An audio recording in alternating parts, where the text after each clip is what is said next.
Okay, hope I hope we're okay here.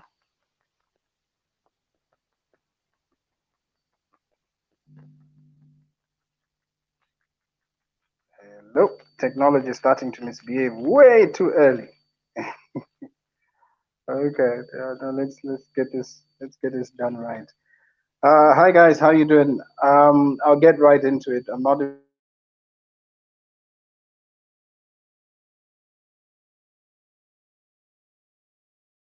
even gonna waste your time. I did promise you that I was gonna. If you're watching, okay, just drop us a comment very quickly. When you join us, drop us a comment so that we know that we're together in this conversation.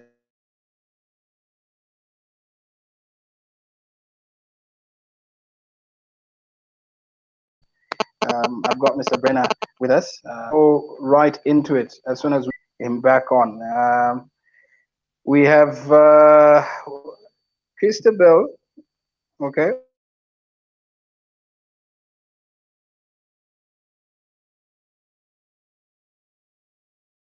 watching us from Charleston.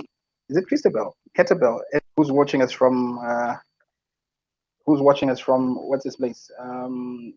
From Lusaka, Charleston. You know what? Let me bring him on so people do realize that yes, we have the man in the studio with in my studio. But Okay. yeah, Mr. Brenner, it's been a roller coaster day trying to get you to join this.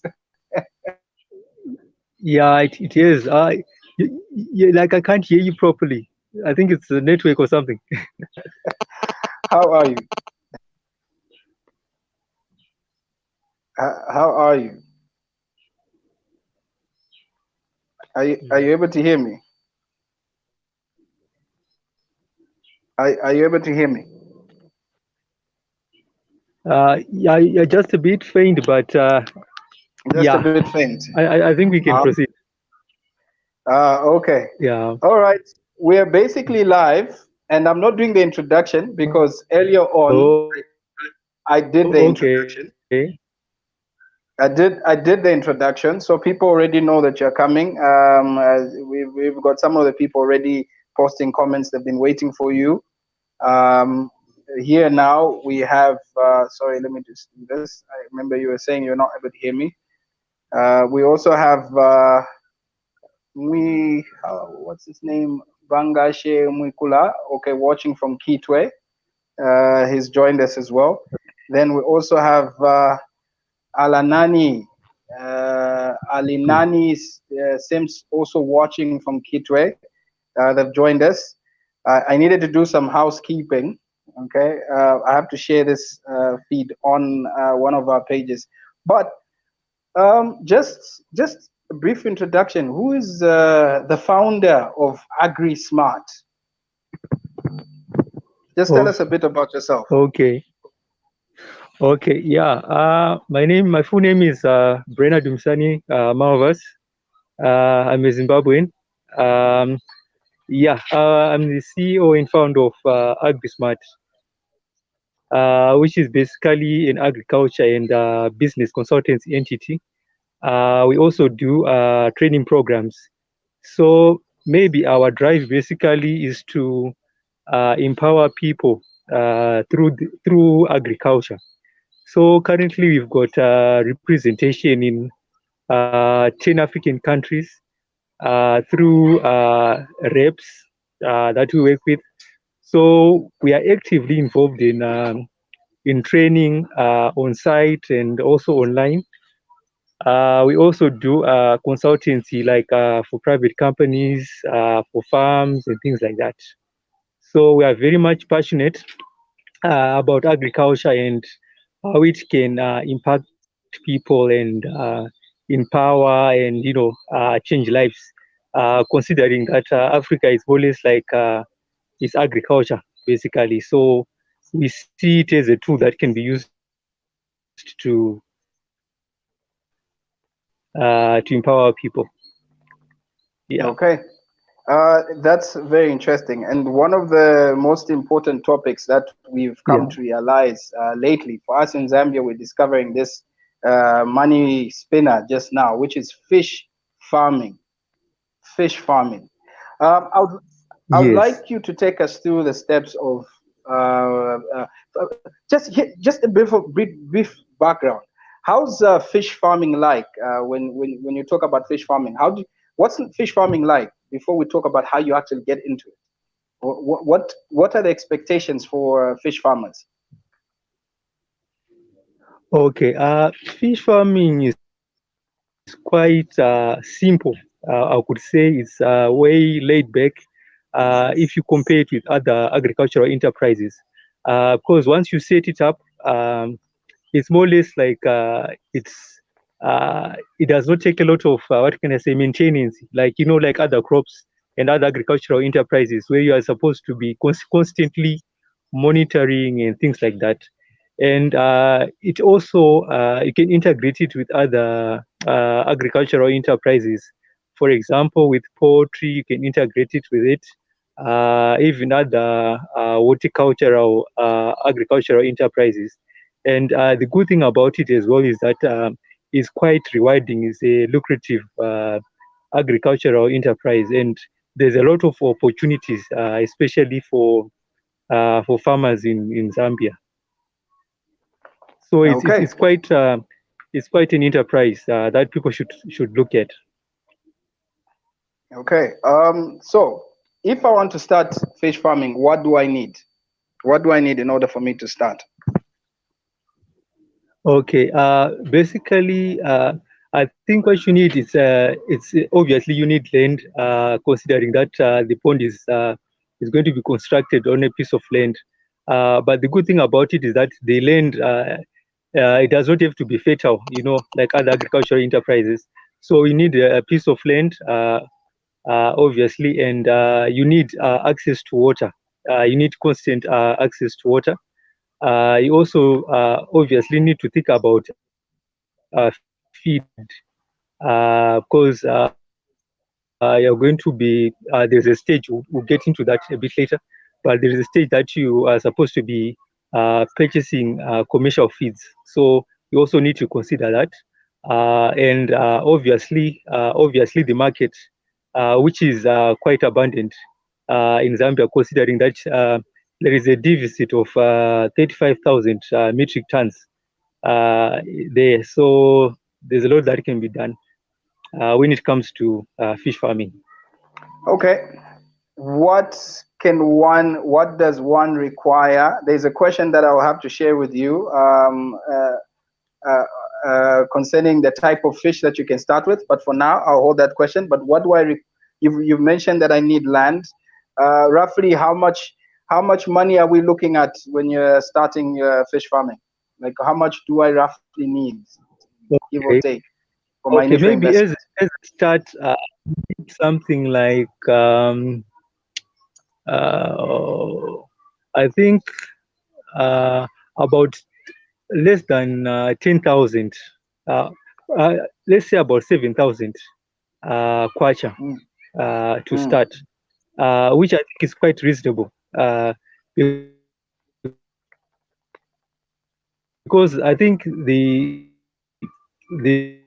major expense will come at maybe it's feed, because in terms of constructing the fish pond, you can construct it yourself, um, basically, and yeah, it's quite enterprise that you can start with small capital. Even the 7,000 that I've mentioned, it's even high. It's even on the high side. Yeah, so I Mm. think with a minimum of 5,000 kwacha, you can actually start. Okay, with a Yeah. minimum of 5,000, you can actually start. So, what is the best type? This question is coming from Bangashe Mukula, who's asking, what is the best type of fish one can start with? Okay. The best type is tilapia fish, which is quite common. I think it's one of the most commonest fish that is farmed in Africa.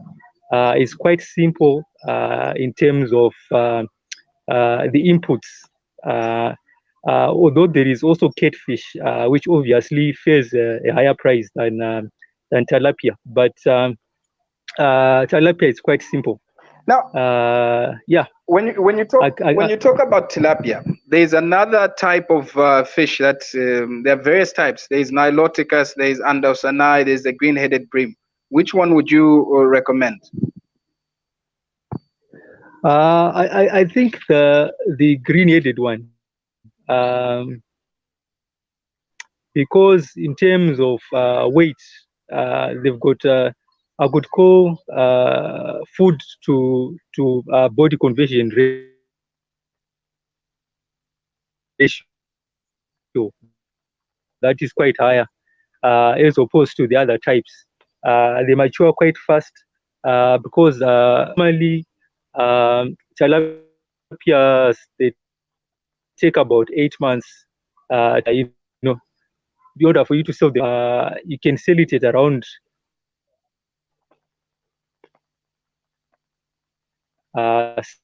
7 months, even less, depending on obviously. Yeah. Okay. So there's another question for you on the screen that is popping up. Where exactly is the market where you sell fish? Where do you sell fish? I mean, you're being asked, where do you sell the fish? Okay. Okay. Basically, I think your community. I think that's the starting point. Because obviously, when you enter in agricultural enterprise, your starting point are your close associates, your friends. You obviously need to tell them that you're doing fish farming, and obviously from your community, you then go to supermarkets, to butcheries, to hotels, to hospitals, to fast food outlets. There's a bunch of because food is food. People need to eat. So what I would encourage farmers is that you need to be proactive in terms of marketing, in the sense that you don't have to wait for your fish to reach full maturity. You can start marketing them maybe 2 weeks before harvesting. You can start engaging clients. You can start closing deals. So much that after the 2 weeks come when you harvest, you know exactly that you take, let's say, 50 kg to Mr. X and 20 kgs to Mrs. S. Food is always there. It's just a matter of being organized and yeah. Mm. Okay. Tell us about the training that you're starting to conduct this weekend. Tell us about the training, the fish training that's happening this weekend. Okay, yeah. We've got a fish training tomorrow at Lupala Secondary School in Lusaka. Basically, this training is a 2-day training program. By that, I'm talking about from initially the construction of the fish pond, the stocking up of fingerlings, the feeding, up to harvest, up to value addition, and things like that. And I think the major highlight of the training program is that we are going to teach farmers how to make their own feed, because as I mentioned, that feed is one of the costly. I cannot say costly, but one of the expenses that fish farmers incur. So what we're going to do is that we're going to teach them how to make their own feed. So you can just imagine it's quite a groundbreaking training program, because most organizations or facilitator, they leave that part out. So us, we are always trying to push the envelope. We are always trying to see how best we can equip our farmers and everything like that. So besides the practical aspects, we are also going to look at the business side, bookkeeping, how to do the marketing, etc., etc. But it's quite a fully pegged program. So the training fee is 650 kwacha for the 2 days, but it's money well spent. We're going to give participants handbooks and we are going to offer, after training, technical support. They can contact us anytime to have a WhatsApp group. We normally create WhatsApp groups so that we can and assist them the best way we can. Yeah, so it's quite a good program. Okay, Yeah. there's a part of the what you explained in the beginning that we missed out on because of the network. The network was breaking, so we missed out. I'll ask you to explain that towards the end of the conversation. But I've got a question for you. Which of the Zambia? I don't know whether this is the areas to start from. Did you need to be in a specific area in order for you to start fish farming? That's a question that is there for you. The next question is. Well, the price of fish vary in which seasons? Okay. Okay. Thank you much for the question. In terms of the area, there's no like a specific area or region that one can say that is suitable for fish farming. You can do fish farming anyway, regardless of the fertility of the land, like crops, regardless of the rainfall. What is key, as I mentioned earlier on, is having access to water. So this water can be bore water, it can be rainwater. I think that is the most crucial thing with regards to the location. Obviously, the location needs to be secure. It needs to be, where somebody can monitor and things like that. So there is no particular region that one can say that fish farming strives there more than anywhere else or any particular region. When it comes to the question of when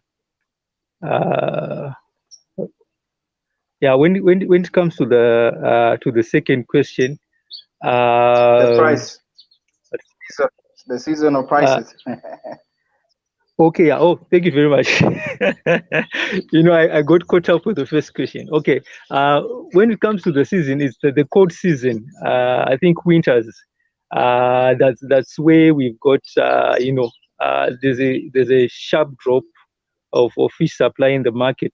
The reason is that it's because of temperatures. You see that fish do well.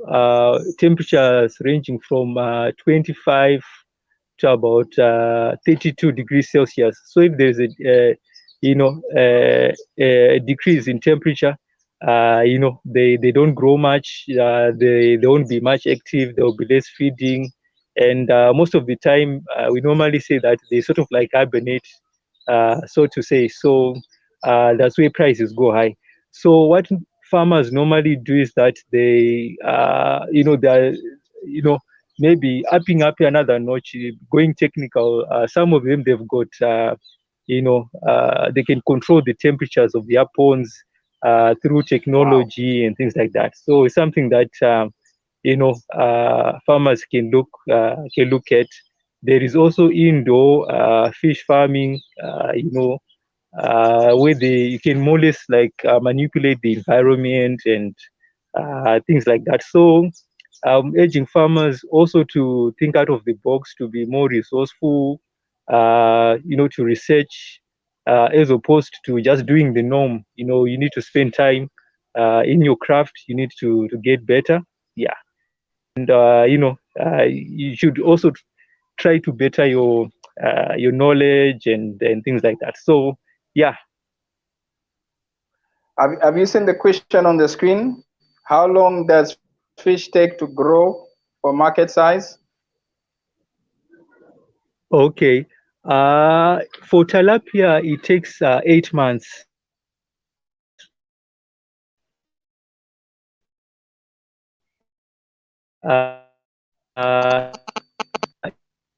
8 months, there will be about 450 to 600 grams.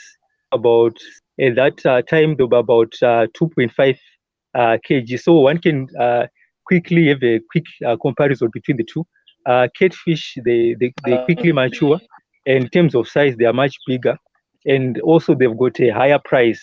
When you go into the market, be it fresh, be it dried, or be it smoked, they've got a higher price than tilapia. Mhm. Okay.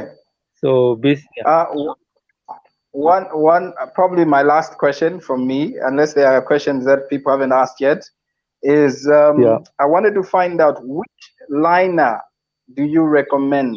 The liner is the 500, 250, 100. Which one would you recommend? The liner for the pond for people to Okay. start with. Yeah. In terms of, That yeah. liner. Okay. Yeah. It depends with the budget of the farmer, because obviously the 500 one is quite stronger, is quite durable, as opposed to the other one. So you find that it depends on your budget, and the other one is the 500 is much stronger. It lasts longer. I think you can go for more than 5+ years. You know, I think should be 8, yeah, something like 8 years without replacing and everything like that.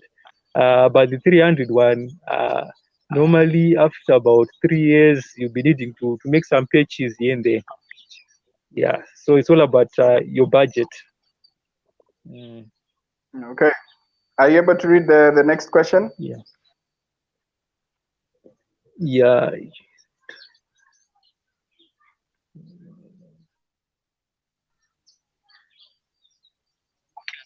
Okay.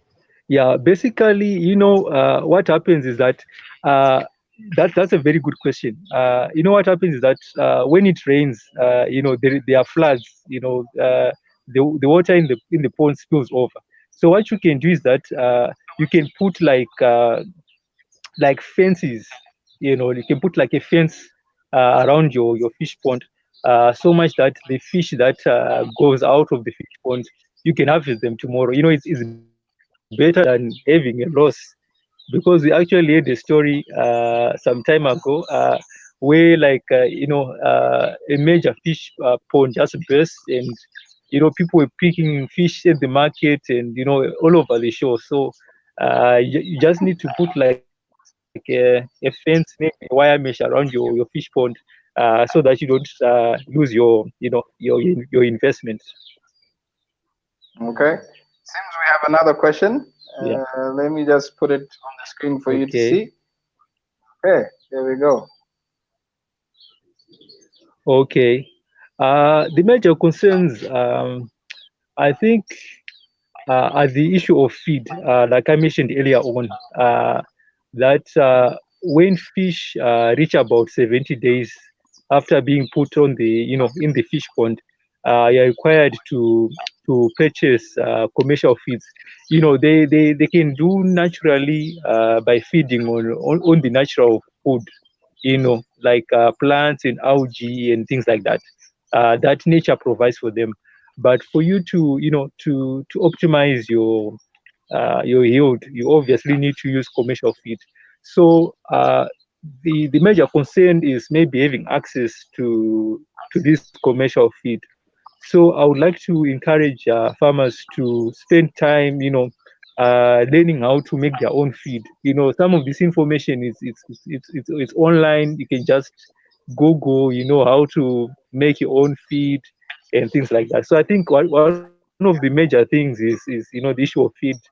And another concern, obviously, is about the market, because I've noticed that most farmers, they've got a tendency of, if I plant this, if I grow that, where's the market and things like that. But that can be overcome by being, proactive. You don't have to wait, for the fish to be ready. Uh, be proactive, engage clients, and everything like that. And another concern is the issue of, electricity, fish going bad, and things like that. So I would want to advise farmers, if you know that you've got a delivery, like you are supposed to deliver fresh fish to a certain client. it's better that you harvest maybe hours towards you delivering, as opposed to you harvesting 2 days prior to delivering. So the lesser time you spend with fresh fish, the longer the shelf life, the greater the chances are that they reach the market when they are fresh. But the good thing about fish, like I mentioned earlier on, is the issue of value addition. You can always dry them, you can always smoke them. There's a lot of things that you can do, just to make sure that you don't make a loss. So I think those are the major ones. There's another question there. Okay. Yeah, you know what? Fish farming is quite profitable. It has a return of more than 100%. Like I mentioned earlier on, there's a big deficit. 35,000 metric tons is not a joke. The current production currently it's about at 95 thousand metric tons, and the national annual demand is it's about 130,000. So there's definitely a market there, because fish is quite reasonably priced, if you compare it with other food sources, protein sources like beef, chicken, etc. So it's quite profitable. Like I said, it's only the issue of feed. But buying a fingerling for one kwacha, for 1,000 fish, you buy them for about 1,000 kwacha. And if you are selling them now, if one fish is fetching for about 30 kwacha, so you've got 30,000 kwacha. Your expenses, they won't be more than 10,000, even if you include feed, if you include digging, constructing the fish pond. So you're looking at a profit of about 20,000 from from um, from 1,000 fingerlings. So I think that's a good investment. I don't know what the viewers say. I think that's quite a good investment.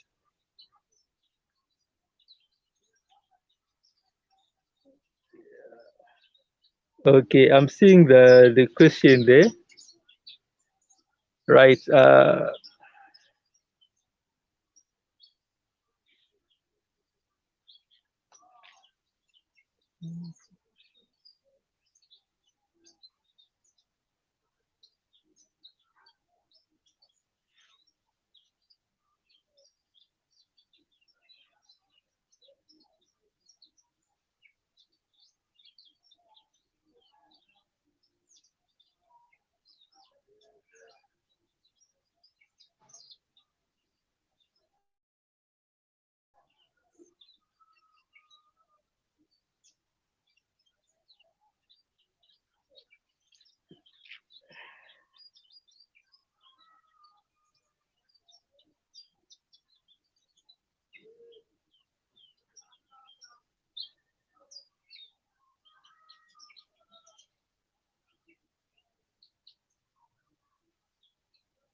Look, sorry, I got booted out of the.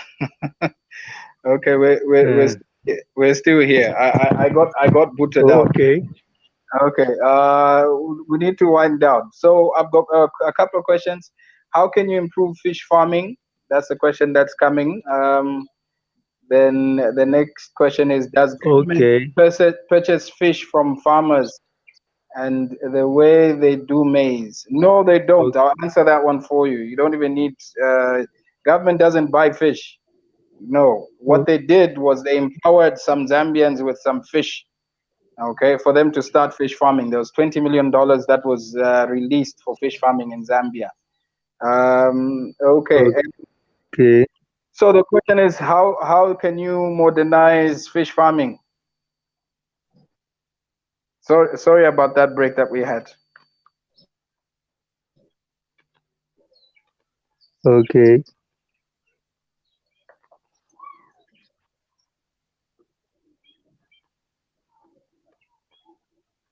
Okay. Sorry, I missed that one.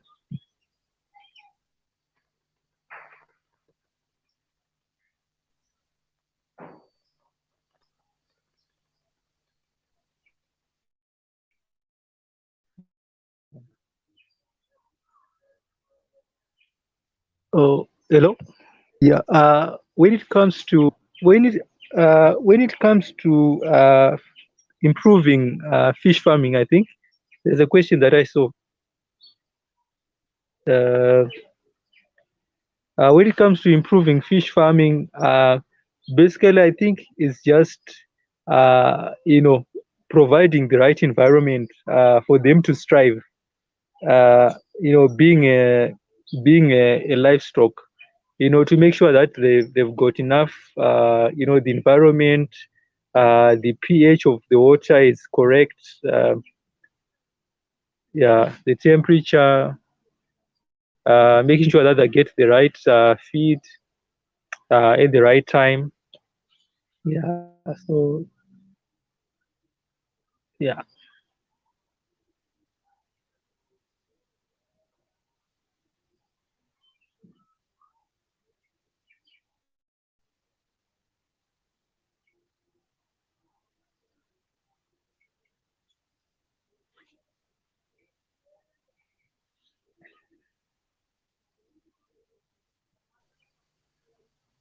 Wow, we seem to be having we're having the network fluctuating. Yeah, network is acting up. Yeah, okay. So did you answer the question? Did you manage to answer the question? Did it? I hope the system left you live. Okay, so what modern items Okay. can one use to fight fish disease? Okay. Okay. When it comes to fish diseases in Africa, specifically in Zambia, they are very rare. They are rare cases of fish diseases. So I think to answer that question,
Okay.